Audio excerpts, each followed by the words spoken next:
So welcome back, everyone, where we're going to be having a look at the other number one killer in the world today. We looked at heart disease, strokes, the number one killer, but there's another one that's neck to neck, and that is cancer. And never have cancer rates have been what they are today. And my husband believes that in another 20, hopefully 10 years, we're going to look back on today and consider that medicine was in the dark ages concerning cancer. Because the fact is that chemotherapy might kill off cancer, and I'll show you how it does it in a minute, but it also totally obliterates your immune system, and it's your immune system that's in the body given by God to fight disease. And it also kills off many good cells. And I've had too many people come to me and say, 10 years ago, I had breast cancer. They took my breast, they gave me chemotherapy, radiotherapy, and said I was totally healed. And yet 2 years after that, I got bone cancer. They did more chemotherapy, radiotherapy. And then 2 years later, I got brain cancer and liver cancer. Were they totally healed? No. And this lady said to me, it was very sad because when she came to us, she was in advanced stages. She said, I did not want to do this. My gut feeling was against this, but my family pressured me. Now, why did the family pressure her? And they love her. And you know what else? They don't know any other way. And it just amazes me how much faith people put in the medical profession, people put into doctors. Oh, if only that faith were put into God. Because God is the healer. Put not your trust in princes, neither in the Son of Man, in whom there is no help. His breath goes forth, he returns unto his earth. In that very day his thoughts perish. In other words, that prince, that authority, do you know, a car could knock him over tomorrow and he could die. Happy is he that hath the God of Jacob as his help, who is the first and the last and forevermore. Happy is he that hath the God of Jacob as his help. His hope is in the Lord his God that made heaven, earth, sea, and the waters, who keeps truth forever. That's what he does. And he also, the Bible says, opens the blind eyes. And many are in blindness as to the truth on the human body, on how it heals, and in the true healing modalities. So let's have a look, as we look at cancer, that it's important to understand what cancer loves, because when we understand what cancer loves, we don't want to give it that. And I have many books in my library at home, many by doctors, scientists, professors, naturopaths, herbalists, nutritionists that have conquered cancer.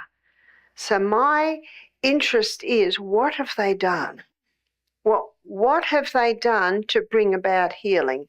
And I have found three common denominators.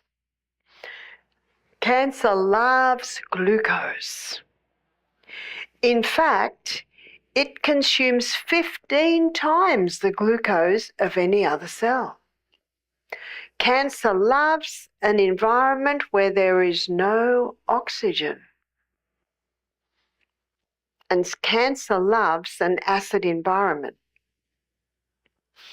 And so let's turn that over the other way. What does cancer hate? Sorry. Cancer hates. That's what we want to give the body an environment where cancer cannot thrive. So what does it hate? no or low glucose. And cancer cannot live in the presence of oxygen. A lady said to me, Barbara, did you know that there's a group of scientists in the US that are doing tests on cancer, and they're discovering that cancer cannot live in an oxygenated environment, and that cancer, it can't live where there's low oxygen and low glucose. I said, well, I'm very glad that they're looking at that. But did you know that in 1946, Dr. Otto Warburg got a Nobel Prize for discovering that? So this is not new. And cancer hates an alkaline environment. So let's go over to the cell and have a look at the energy cycles in the cell. And I'm going to show you where the part in the cell that's consuming high glucose and no oxygen. Do you remember we looked at the glucose going in, and it goes through a 20-step pathway, and that 20-step pathway gives us 2 units of energy, and this pathway is no oxygen. And this pathway is a fast pathway, consuming huge amounts of glucose.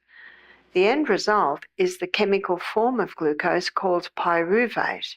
And pyruvate, as the chemical form of glucose, gets fed into what's called the powerhouse of the cell. It's the mitochondria, or the Krebs cycle inside the mitochondria. It's an 8-step pathway. It uses oxygen, and it gives 36 units of energy. Looking at that cell, can you see where cancer lives? Cancer thrives in this section of the cell where it's consuming high amounts of glucose and not using any oxygen. Is that glucose the same like fruit? That glucose can come from anywhere. But doesn't every cell use glucose? Yes. But because this is a slow pathway, it can wait for the glucose from the carrot and from the broccoli and from the lentils and the nuts and the seeds. But this one, it consumes high amounts. And Dr. Holland, who writes with Doug Kaufman in the book, The Germ That Causes Cancer, Dr. Holland said, you deprive cancer cells of glucose, they self-destruct because they depend on high amounts. And this is how chemotherapy works. So the cancer cell will consume 15 times the glucose of any other cell. The cancer cell will consume 15 times the chemotherapy of other cells. But there are other cells that are killed because of the chemotherapy. I met a lady once, she had a tumour so large it was blocking her colon. She had chemotherapy. It shrunk the tumour. Then she came to our retreat and learned what she could do. But what we want to do is we want to get in early before it even develops to that. I find that the people that do survive chemo are the people that get it early and the people who change their lifestyle.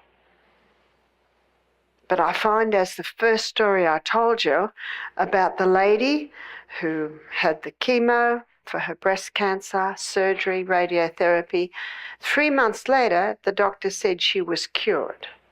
But what happened 2 years later? If you don't turn the tap off, you're still going to be mopping up in the other corner.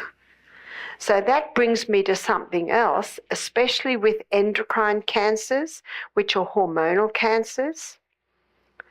The other day we looked at how high estrogen, and remember what estrogen is, it's a cell proliferator. It causes massive cell growth. And the Cancer Foundation in Australia has declared that estrogen is a known human carcinogen because it causes this massive cell growth. And that's why a hormone factor is always part of prostate cancer, breast cancer, ovarian cancer, cancer of the uterus, any hormonal cancers, one must look at the hormone factor. And remember, we looked at mother hormone, which is progesterone. You boost progesterone through the natural yam cream, and mother hormone will automatically bring estrogen back to the level that it should be. The amount of women that have developed breast cancer or uterine cancer or ovarian cancer in their 50s after being on the pill in their 20s. And yet that link is never ever told to the woman. And so this is one aspect that must always be addressed, whether it be a man with prostate cancer or whether it be a woman with uterine, ovarian or breast cancer, is the balance of the hormones.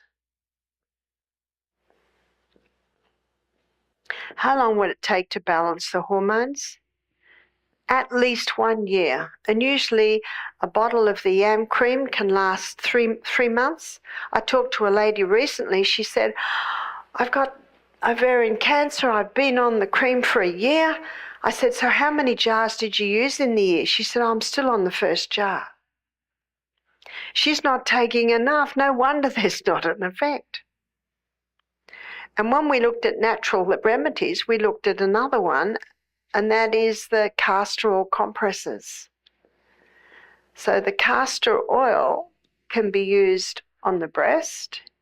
It can be used on the abdomen for uterine or ovarian cancer. And the key is consistency. What about for a man with prostate cancer? Then that man can use a suppositories because the colon wall is very close to the prostate. So this is the easiest way to do it. And to make the suppository, it's 50% castor oil, and that is mixed with 50% coconut oil. And the coconut oil is melted, they're mixed together, and then that liquid is poured into the fingers of a disposable glove. The gloves are tied off at the base, and then that's put in the freezer till it's solid, and then one finger is cut off and it's peeled, and that's inserted into the anus. And where it's inserted into the anus, that's very close to the prostate gland. So let me show you. Here's the scrotum of a man, and here is the anus, and the prostate sits about there. So when the man inserts the suppository here, can you see as it melts, it goes straight across through to the prostate. So that's the easiest way to, it's very difficult to apply a poultice there, but if you use the suppository, then the castor oil can go across. The black castor oil is a little stronger, but we've seen people get results even with the clear castor oil. Another, and this is for the prostate, for uterine, ovarian, is the sitz baths. And the sitz baths can be done at least once a day, ideally twice. But I do understand if someone's working, if someone's very busy, the twice a day can be difficult. And that's, remember, 3 minutes hot, 30 seconds ice cold, and that's usually done 3 times in a row. At least once a day, you do the sitz baths, and ideally the suppositories at least 5 nights a week. And the compresses at least 5 nights a week. But one lady with breast cancer, she said, I wear it 24/7. I said, go for it. You've got nothing to lose. One lady said, is this safe? Does anyone ever ask if the chemotherapy is safe? One lady came to us and she was in her last days. She was only 40. She said, I'm just here to get a nice little break. She said, they put me on chemotherapy for palliative care. I said, do you know what palliative care is? It's making the last days more comfortable. This is not making the last days more comfortable. Diarrhea, vomiting, hair falling out. She said, you're right. I said, I can't tell you what to do, but I know what I would do. I would stop because it's a toxic poison. It's cytotoxic. You know what that means? Poisonous to cells. Yes, we want to kill the bad guys, but it also kills the good guys. Whereas we live in an incredible body with an inbuilt ability to heal itself, and it will heal itself when you give it the right conditions. So working with the body is important. But I also must stress that we must listen. If you're bleeding from the vagina, if you're bleeding through a man as he urinates, if you're bleeding from the colon, the body's saying, excuse me, there's a problem. Can you do something? And unfortunately, many people do nothing, and then by the time they are discovered that there is a tumour or something, then it's quite advanced. Bleeding in between menstruation, it all depends. Because some women, when they start to go on the yam cream, they might experience that. It's an indication that it's part of balancing back the hormones. And even with the yam cream, there's a little bit of feeling your way with it. For some women, well, we find for most women, the amount that is advised on the bottle is just the right amount. But some might need a little more, some might need a little less. But if everything's going well, then that is good. So these are some specifics for hormonal cancers. So I'd like to quote Dr. Colin Campbell. And Dr. Colin Campbell wrote the book, The China Study. And he was asked to go to the Philippines because children were dying from liver cancer between 8 and 10 years of age. Now, usually this liver cancer only happens in often an alcoholic in his 60s, 70s. So they went to investigate and they found the common denominator. You might like this and you might not like it. It was peanut butter. Now, I know my daughter Emma never liked this because she always was a lover of peanut butter. But what they found is every single jar of peanut butter had a mold waste in it, and the mold is aspergillus. And the mold waste that they found in the peanut butter was aflatoxin. And aflatoxin is the mold waste that causes liver cancer.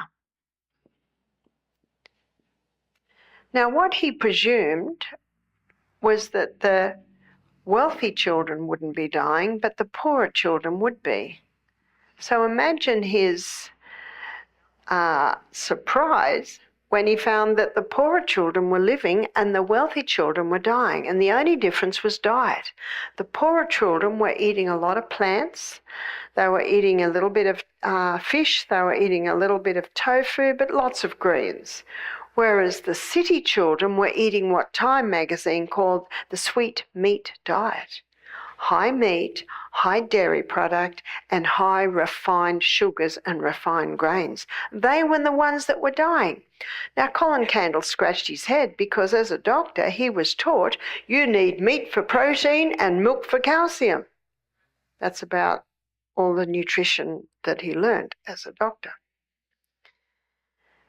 And so the book's called The China Study because an emperor in China got cancer and he wanted a study done of the whole of China. And that's what they found, that it was the city children that were dying. And so Colin Campbell did a whole lot of experiments on this. So he got 20 rats one day and he injected them all with aflatoxin. 10 of the rats he gave 20% animal protein, 10 of the rats he gave 5% animal protein.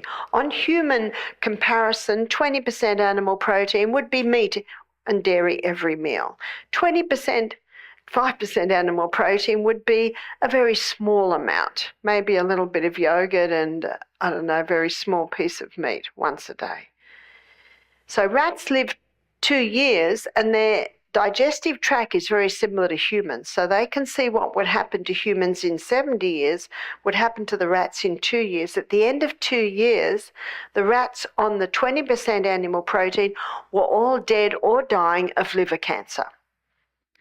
But the ones on 5% animal protein diet, none of them had liver cancer, yet they'd all been injected with aflatoxin. You see, we are exposed to environmental poisons, yes, but also yeasts and fungus and molds. It's actually what it finds in the body.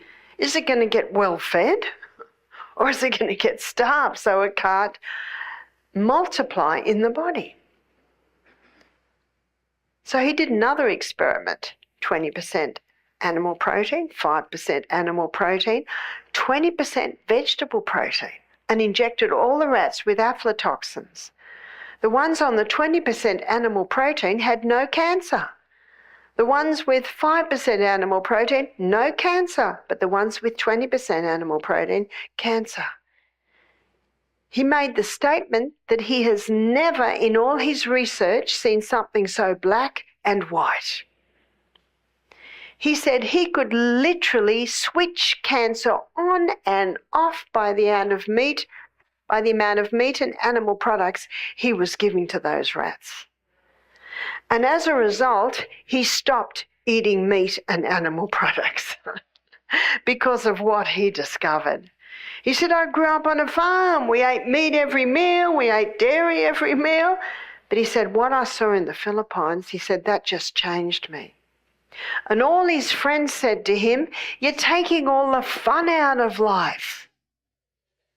He said, I'm in my 70s now, my late 70s. I'll tell you what fun is. Half my friends are dead.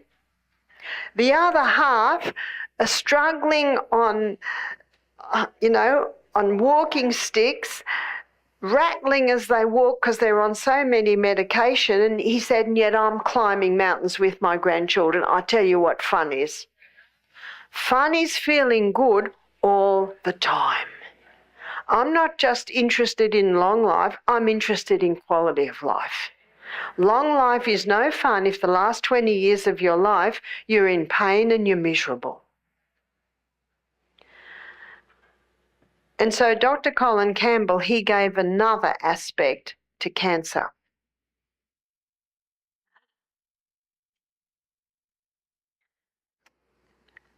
I have another book in the library and it's by a Dr.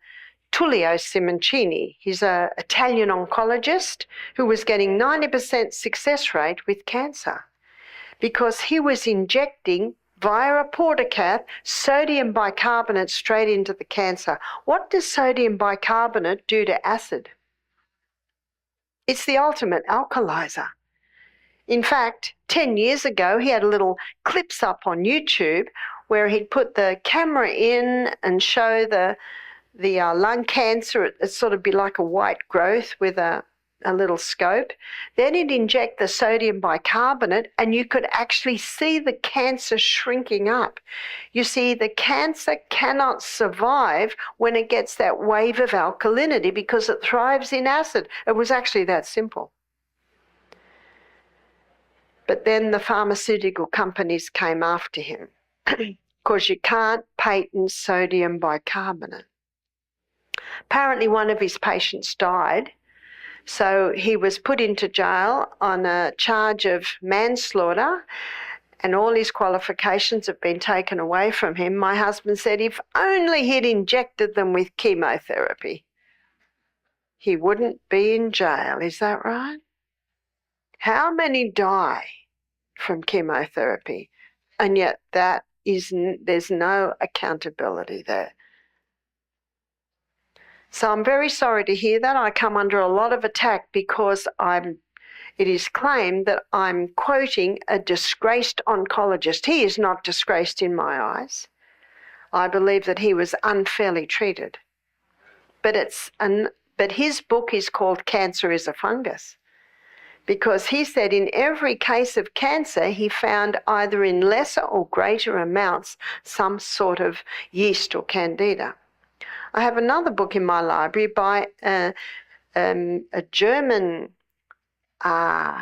he's a professor called Professor Constantini, and he was former head of the World Health Organization Department of Mycology. What's the Department of Mycology? Mycology is the study of fungus. So myco basically means fungus. And he has written 3 books. One's called The Garden of Eden Died. Another one's called Breast Cancer, Hope at Last. And he has a 3rd book on prostate.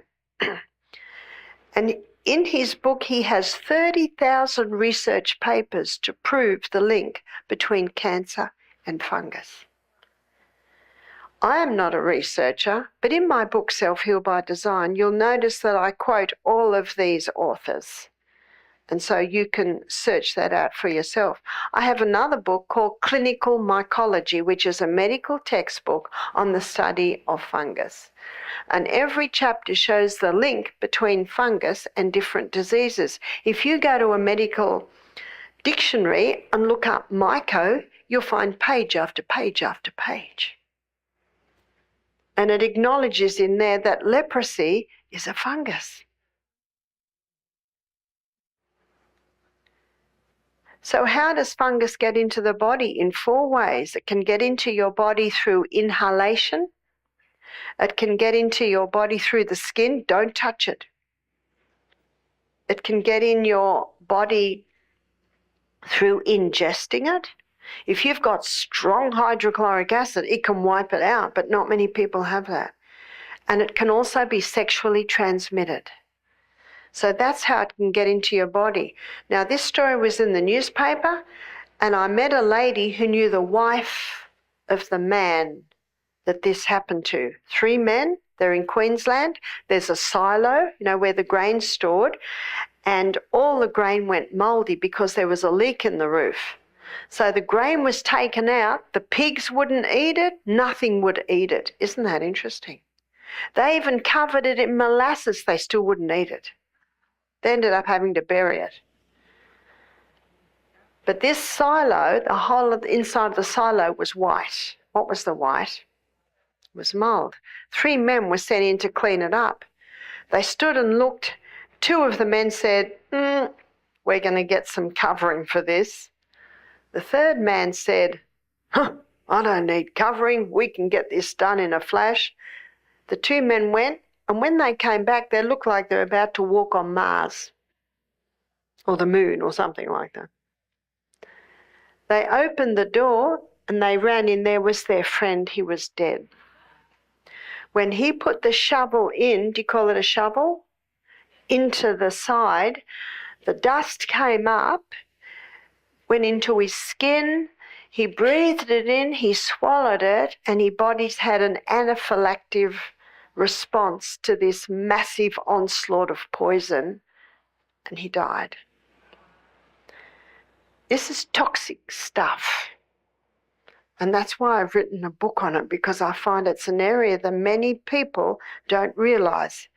So is all Cancer caused by a fungus? Well, not necessarily so.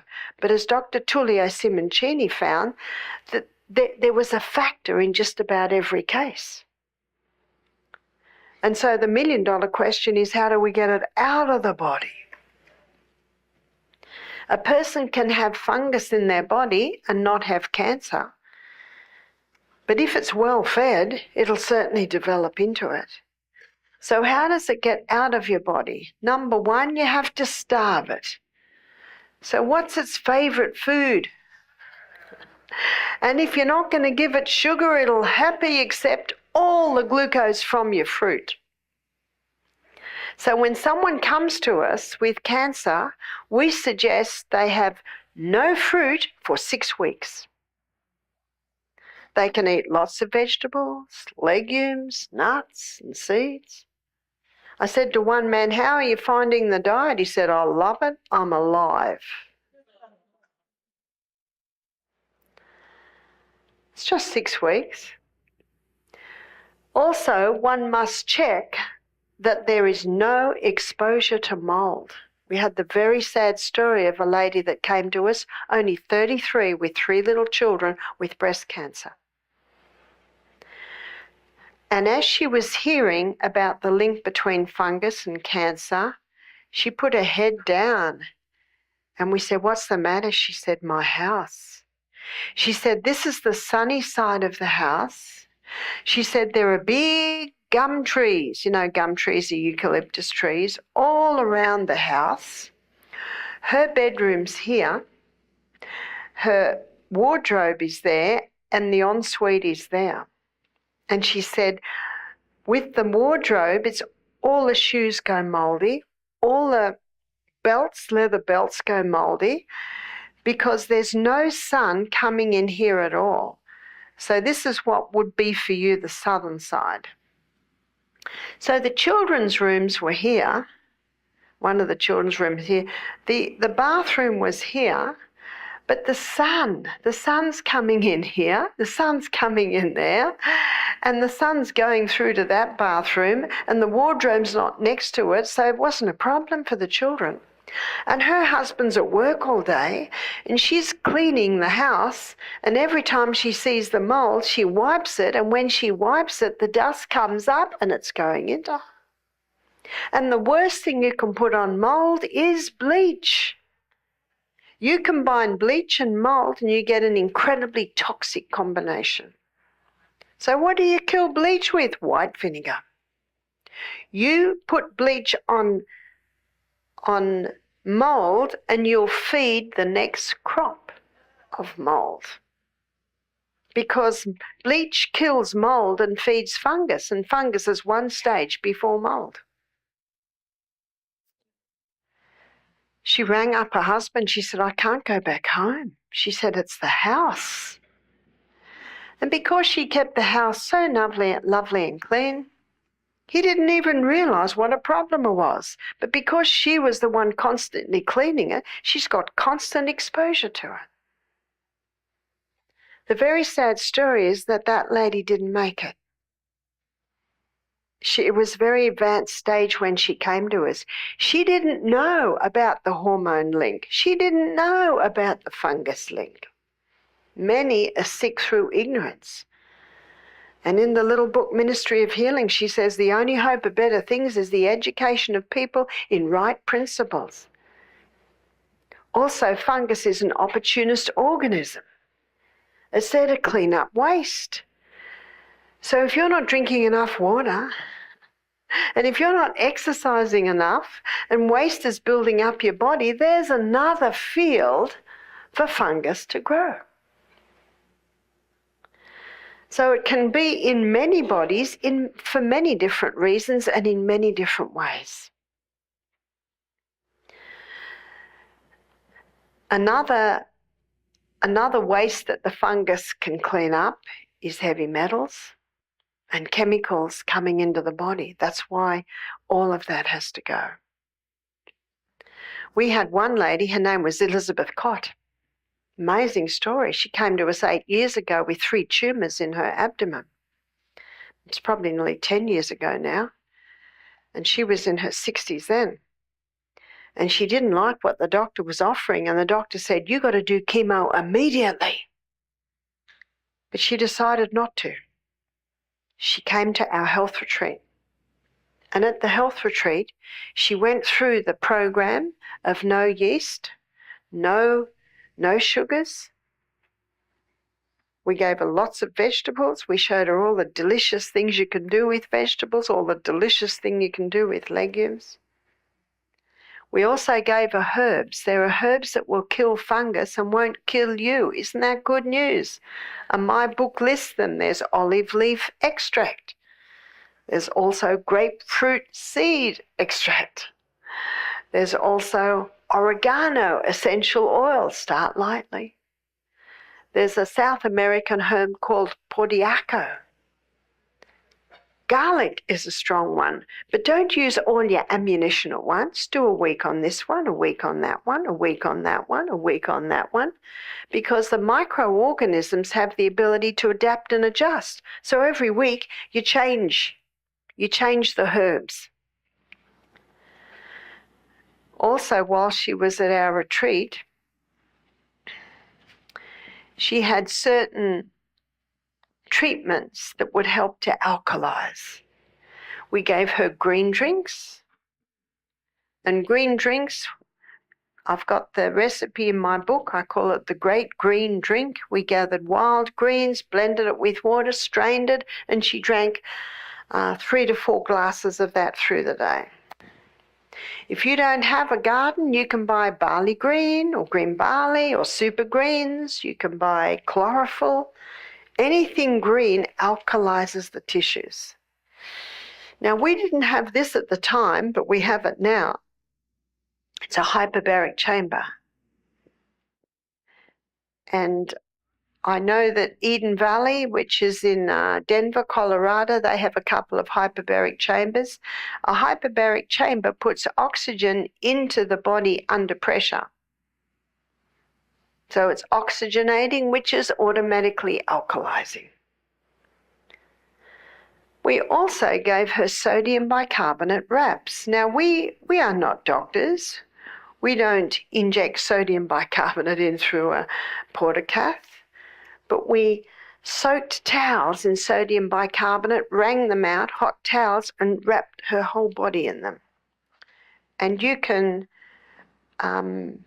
Google Barbara O'Neill sodium bicarbonate wraps and you'll see it demonstrated.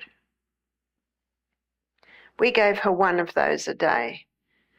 And with her body all wrapped up in these hot towels infused with sodium bicarbonate, the pores open and it helps to alkalize the tissues. When Elizabeth heard the lectures, she said to me, "I was the dessert maker at church." She said, "I'm Polish. We love our desserts." And I would make a meringue dessert. It was about this big. I'd do it with egg whites. And she said for a cake that big, 16 cups of white sugar. And then whipped cream and fruit on top. That was the dessert. She said, "I believe I was feeding my cancer with these sugary desserts." She said, "I did not realize." So she came to our program. She went home and she diligently kept to the program. After 6 weeks of no fruit, she went on to the stage 1 antifungal diet, which now she could have some grapefruit, Granny Smith apples, and a little bit of sourdough spelt bread. After 2 months on that, she could go to stage 2 of the antifungal diet, which now includes berries, which are very low GI, and a little bit more carbohydrate. At first, very little carbohydrate. She went back to the doctor after 6 months. He tested her, did blood tests. He said, "Keep doing what you're doing and come back in 6 months." Now, what did he say to her the first time? "You got to have chemo immediately. This is fast growing." So the next time she went back was about a year after her first visit. And the doctor said, "I don't understand this, but one of your tumours is totally gone." I think it was 6 months later, the other tumour had totally gone. She said, when I go to see the doctor today, the oncologist, the specialist, the doctors are there and they just look at her. They don't understand what's happening to her. They said, the last tumour is still there, but it's not doing anything. So he said, we're not even worrying about it. She said, my sleep apnea's improved. My blood pressure's come down. She said, the bone spurs on my knees are gone. She said, all these other things have healed. Can you do bicarbonate poultice on breast? Can you do a bicarbonate poultice on the breast? It's worth a try, but we have found the most effective is the castor oil, just straight castor oil. And the same compress can be used again and again. If the breast is open and it gets a little contaminated with leakages, that would need to be changed often. But putting it in the sun is a wonderful healer. So we had another man attend our program and he had prostate cancer. He was not really interested in being at our retreat. He was 57, but he did not like what the doctors were offering. He came with his wife, who was also in her mid-50s, and daughter, who was about 30. And his wife and daughter were ultra keen. And as we consulted together, I always offer, I said, well, you have a choice. You can do the hyperbaric chambers, you can do the wraps. In fact, if you choose, it's a little extra. You can have a hyperbaric every day, you can have a wrap every day. So I always give the person the choice. And the green drinks, and his wife and daughter said, he'll do it. So every green drink we gave him, he looked at it, and his wife and daughter, yes, he'll do it. So he had this cheer club behind him, which were constantly pushing him along, and he was righto. And as he was going home, we said, we told him how to, the no fruit for 6 weeks, and then the stage 1 for 2 months, stage 2 indefinitely. Stay on the stage 2 until you get the all clear. He said, righto. And his wife was going to make the suppositories. 3 months later, he emailed us. He said, I've just had a test and I'm cancer-free. Now he's interested. I thought it was an interesting case because I think it is important as part of your treatment to have faith in the body, to have faith in God and his ability to heal when we give the body the right conditions. When someone comes to us with cancer, we say to them, we see 3 outcomes. Sometimes we see a total turnaround. In fact, we've had people come and do our program that have said to us, I'm here because my friend came and now they're cancer-free, and we didn't even hear about that one. So sometimes we see turnarounds. Sometimes we see 6 months go to 6 years. And sometimes we see the last days made more comfortable. Because sometimes when people come, it's in a very advanced stage. But we've had a few people come at that stage, and in a couple of months they have passed, and their wife or their husband or relative contacts us and they say, thank you so much. They died with dignity. The simple natural treatments brought them relief and allowed them to die peacefully. And that's why I said to this woman I mentioned previously, she was on chemo for palliative care. I said, that's not palliative care. Palliative care is making the last days made more comfortable. So no matter what stage, as you can see, the natural treatments are always of benefit. Sometimes it's doing poultices as well. One always has to look at the person. Sometimes they've had constipation for 20 years, going once a day to the toilet. So that has to be addressed. So it all depends on where it is. It all depends on what type it is. Depends on the person, depends on what they can do. My husband I was talking to him yesterday, he said we had a man come and he was at such advanced stages, he couldn't, everything he ate, he threw up, he couldn't drink what can we do? And that's what we say, we are not a hospital. We are actually a teaching institution, teaching people how to look after their bodies. And so I tell you these stories as encouragements. I tell you these stories to show you that we live in an incredible body with an inbuilt ability to heal itself. Sometimes people will come and I'll think, I don't know whether they're going to make it. And I hear a year later that they're healed. And then some people will come and I think they're young, they're keen, they've got a pretty good chance, and then I hear that they've passed. And I remember one case in detail, this woman, what she didn't do to conquer her breast cancer, and yet she passed.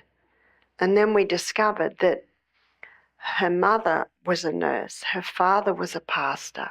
They were in Africa when she was a little girl working, and so they left her with some local people who'd blinded her, and they did terrible things to this little girl, things that she could not even describe to me, and I didn't expect her to. And she knew that her parents would be mortified to know that that's what had happened to their little girl, so she never told them.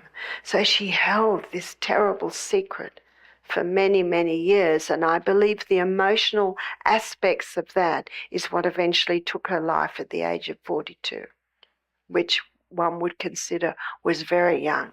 So the emotional aspect has to be looked at it. So we had a man named Doug who had prostate cancer. He was with us for 2 weeks. And in the first consultation, I said, did you have a happy, healthy childhood? He said, my father yelled at me every day of my life. And he started to get quite irate about it. So I moved on, because I knew that he would hear the lecture similar to what I gave yesterday on the power of forgiveness. I saw him the next day. I said, Doug, have you forgiven your father? He said, you don't understand. He yelled at me every day of my life. I said, I appreciate that must have been very difficult. But I said, Doug, you are relating it every day. And the tragedy is that experience can get bigger than it really is. It's time to forgive, because forgiveness cuts the chains that bind you to painful past. He said, you don't understand? I said, Doug, it only takes a minute. So I left. 2 minutes later, he said, I've done it.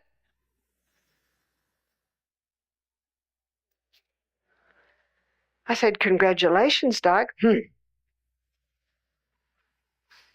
You see, it's a prefrontal cortex decision. If you wait till you feel like it, you won't do it. The feeling goes too deep. It's too painful. Just do it.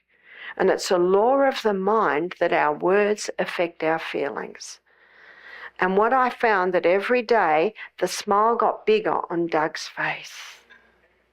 And that second week, we saw a different man. He stopped relating the story.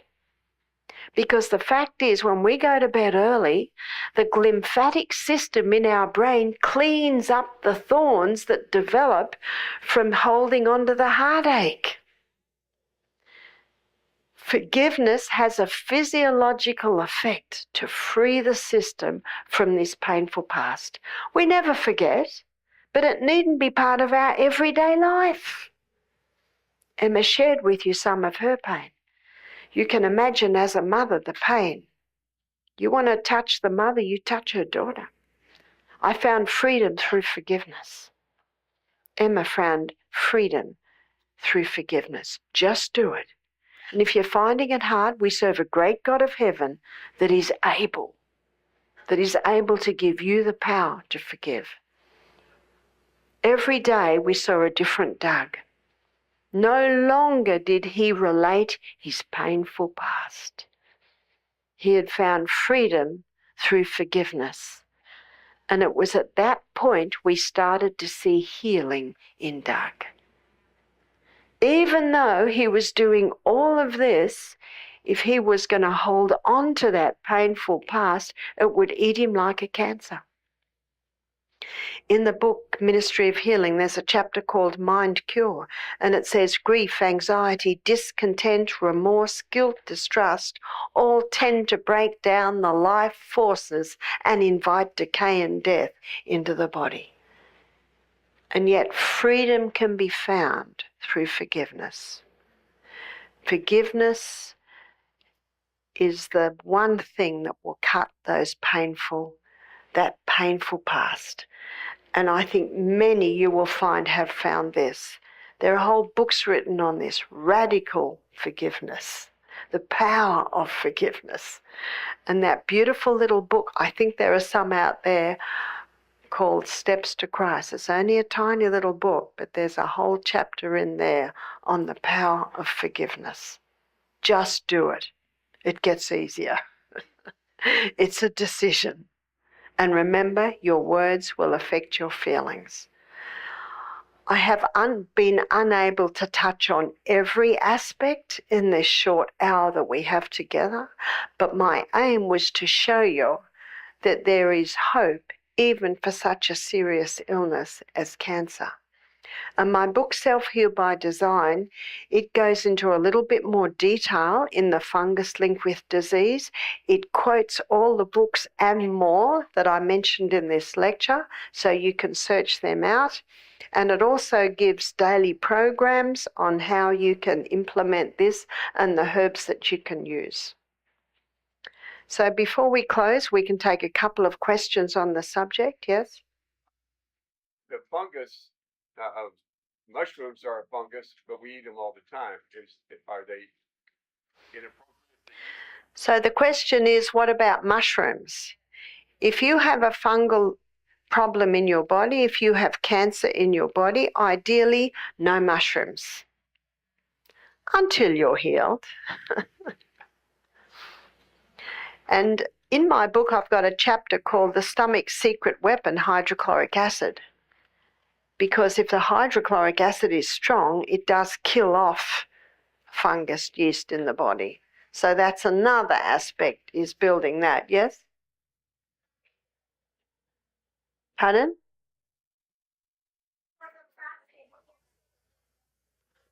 Prostate cancer in men, then balancing the hormones and the suppositories that we talked about, the castor oil suppositories. Well, where do you put it?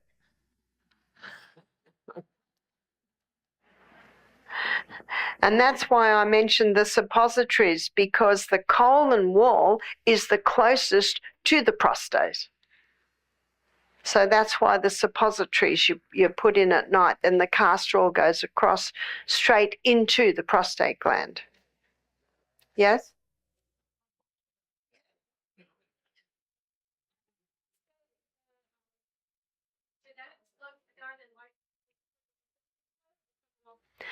Genetics loads the gun, lifestyle pulls the trigger. Is that my quote? It's actually not my quote, but if you put that in, it'll say it is Barbara O'Neill's quote. I certainly do use it. I read it and I thought that makes sense, because I have found that to be true. Yeah? What about skin cancer? I have a book that's about to be printed called Sustain Me. And the Sustain Me is the acronym that I have chosen to illustrate the laws of health. And in that book, there will be a chapter on the skin. But very briefly, there are 3 ways that you can conquer skin cancer. There's a very quick way, and that's to apply the black salve or the cansema. And it's a black ointment, and you apply it once, cover the area and don't touch it for 24 hours, then you take it off. And if it is cancer, there will be a reaction. It'll be red with a pussy top. Don't worry, that's exactly what the herb's doing.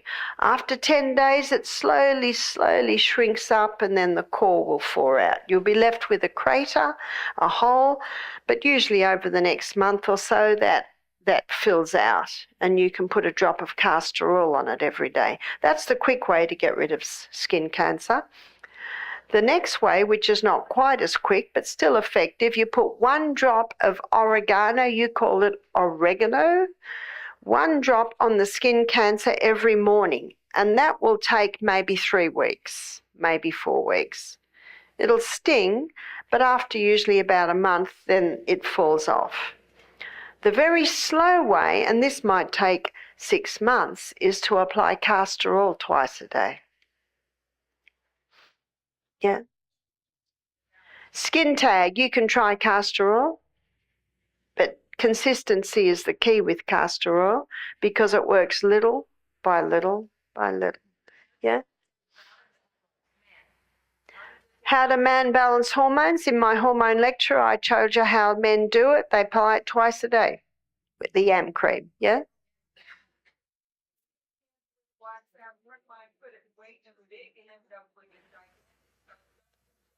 That's right. With the black salve or the Cansema, it's just you apply a very tiny amount. You apply too much, you might get too much of a reaction, and that can be very painful.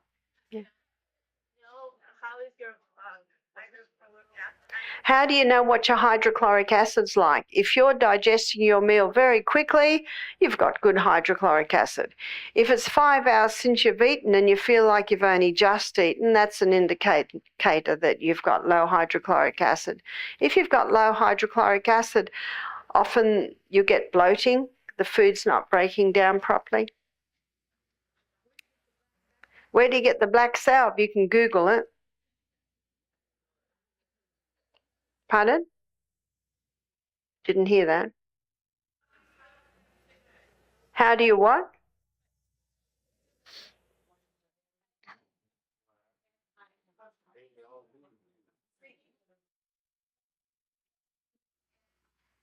Cansema. Yeah?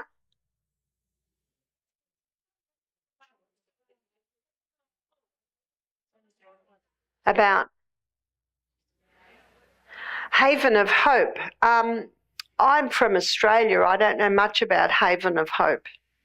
So you'll have to contact Emma on Misty Mountain, USA to find out more of that. So with the Cansema, you apply it once. That's it, once. 3 months later, if it still looks like there might be something there, then you might apply it again, but once. Yeah? Can you use the black salve on moles? Yeah, you can. Do you know if nothing happens, it's an indication that it's not cancer. Yes?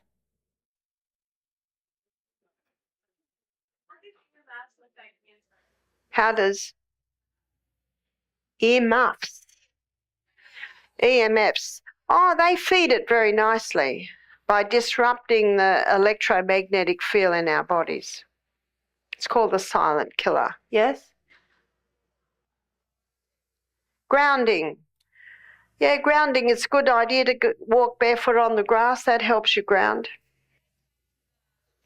What about the sheets? If you are in touch with technology every day because it's your work, I think it's important to go to a little bit more effort to go the grounding. But if you don't have a lot of exposure to electromagnetic field, it's not that big a deal.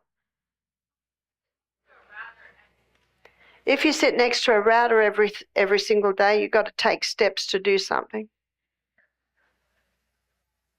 We'll just take 2 more questions. Yeah?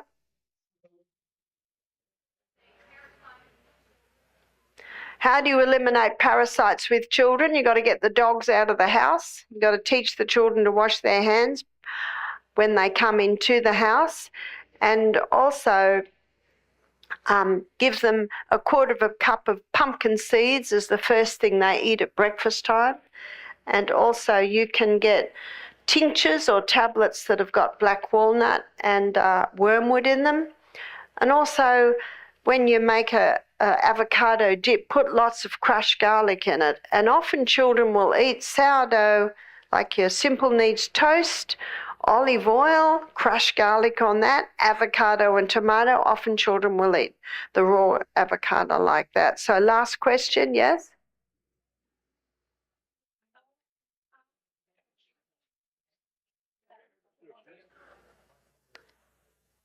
So to clean the mold in the house, you first of clean it with white vinegar, and then you can wipe it over with clove essential oil.